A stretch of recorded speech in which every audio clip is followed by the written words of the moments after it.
అన్నవరం మాజీ శాసనసభ్యుడు వల్లభనేని వంశీమోహన్ గారిని రాత్రి నుంచి కూడా పాత్రికేయ ప్రపంచం మీరే సాక్ష్యంగా చూస్తున్నారు. నిన్న రాత్రి ఆయన భార్య లేకపోతే మాలాంటి స్నేహితులు పార్టీ కార్యకర్తల కంటే కూడా ముందుగా వంశీ దగ్గరకు చేరుకున్నది, వంశీ పరిస్థితిని బయటికి చెప్పింది కూడా మీడియా ప్రపంచమే. ఈ రోజు కూడా ఇక్కడ హాస్పిటల్ దగ్గర జరిగిన తొంతంతా కూడా మీరే చూశారు. నిన్న హాస్పిటల్లో రాత్రి 12ంటికి హాస్పిటల్లో 11:30-12ంటికి హాస్పిటల్లో అడ్మిట్ అయితే ఆ డాక్టర్ గారు నేను పొద్దున్నే అన్ని పారామీటర్స్ చూసి అప్పటికి తగ్గపోతే రిఫర్ చేస్తామని చెప్పి చెప్పినటువంటి డాక్టర్ ఉదయం 7 గంటలకే పోలీసు వారు మళ్ళీ వెళ్ళిపోయి నీకు బాగుంది రామని చెప్పని చేతులు పట్టుకుని ఇచ్చుకుని స్టేషన్కి తీసుకెళ్ళిపోయారు. స్టేషన్కి వెళ్ళిన తర్వాత మళ్ళీ ఒక గంటకో గంటన్నరకో మళ్ళీ అతనికి వామిటింగ్స్ అవడం, ఏ రకంగా ప్రాణాల మీద ఇబ్బంది పడుతున్నటువంటి ఆక్సిజన్ అన్నకో లేకపోతే ఊపిరితిత్తులు ఆడకో ఇబ్బంది పడుతున్నటువంటి ఒక పేషెంట్ ని ఈ రకంగా ఆయన చెప్తాడు. ఈ గవర్నమెంట్ హాస్పిటల్లో డాక్టర్లు కాగితం పెన్నులు లేదండి మా దగ్గర పెన్నులు ఇంకా అయిపోయింది, బయట మీకు నీరసంగా కనబడుతుంది, నీరసం తగ్గటానికి బయట మెడికల్ షాప్లో ఓఆర్ఎస్ ఎలక్ట్రాల్ పౌడర్ అని దొరుకుద్ది, ఓఆర్ఎస్ పైడి దారిలో జీప్ ఆపిచ్చి కొనుక్కుని వేసుకొని తాగండి సరిపోద్ది అని చెప్పి. అంటే విజయవాడ ఈ గవర్నమెంట్ హాస్పిటల్లో అంటే రాష్ట్ర రాజధానిలో ఉన్న ఈ హాస్పిటల్లో ప్రాణాల మీద ఒక మాజీ శాసనసభ్యుడిని ఇక్కడికి తీసుకొస్తే ఏంటయ్యా అంటే ఎలక్ట్రాల్ పౌడర్ దారిలో కొనుక్కోమని వీళ్ళ దిక్కుమాలిన బొత్తుకి ఈ ప్రభుత్వానికి ఓఆర్ఎస్ ప్యాకెట్ కూడా ఇక్కడ లేదనమాట. కనీసం వాడు సప్లై చేయాలి కదా ఎదవా, ఓఆర్ఎస్ ప్యాకెట్ కొనుక్కోమని చెప్తాడు. ఇంత దిక్కుమాలినటువంటి దిగజార్చి ఈ హాస్పిటల్లో వైద్యం చేస్తున్న పరిస్థితి.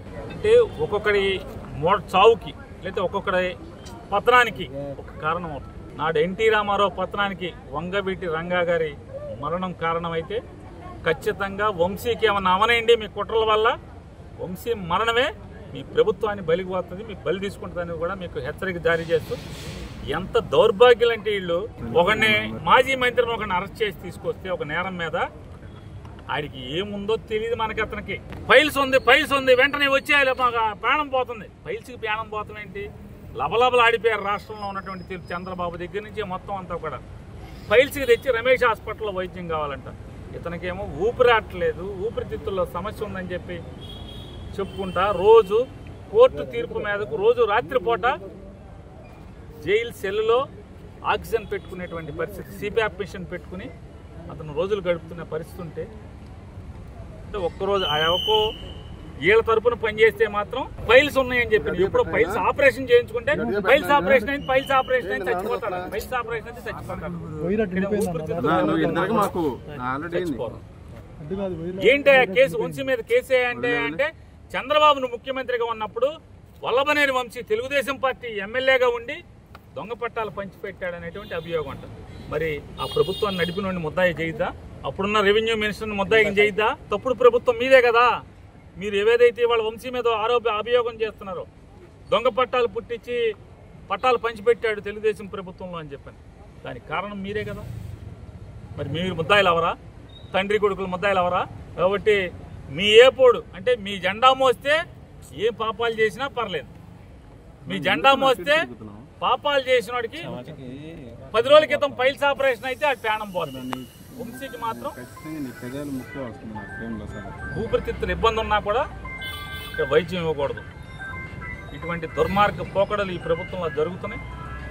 దేన్నైనా వైఎస్ఆర్ కాంగ్రెస్ పార్టీ జెండా మోసేవాడు.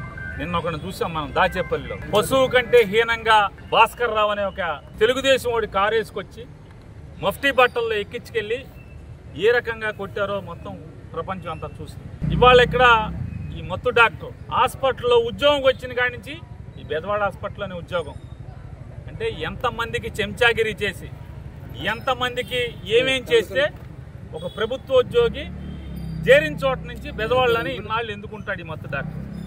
ఇట్లాంటి వాళ్ళని ఇట్లాంటి దగులుబాజీ పనులు చేయబట్టి ఉంటారు.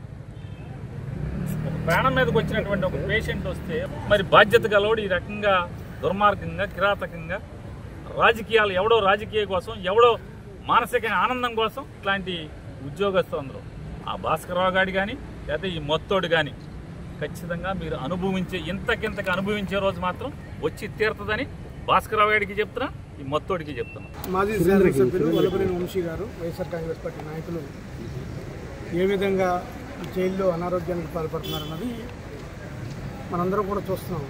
వివిధ ఛానల్స్ ద్వారా, ఆయన విజువల్స్ ద్వారా, ఆయన నడిచే విధానం ద్వారా ఆయన ఏ విధంగా అస్వస్థతకు గురయ్యారు, ఏ విధంగా బలహీనతకు గురయ్యారని మనం చూస్తున్నాం.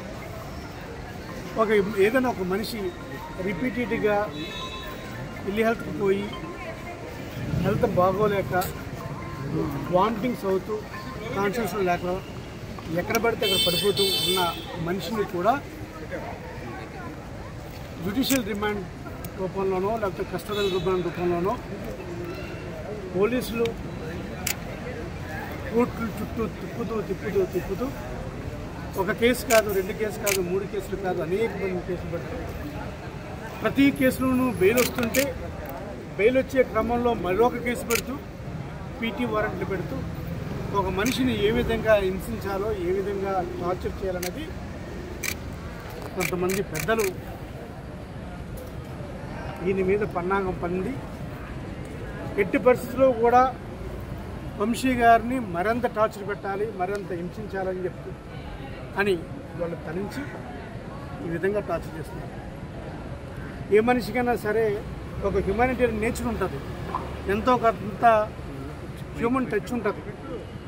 మనిషి అనారోగ్యం పొందినా సరే, అనారోగ్యం పాలైనా సరే, మాకు హింసించడమే ప్రధాన ధ్యేయం, మేము హింసిస్తాం, మేము టార్చర్ పెట్టడమే మా ప్రధాన ధ్యేయం అని చెప్పి ఈరోజు కొంతమంది ప్రభుత్వంలో పెద్దలు ఆయన మీద ఎటువంటి చర్య అనాలో అర్థం కావట్లేదు, అటువంటి చర్యకు పాల్పడుతున్నారు.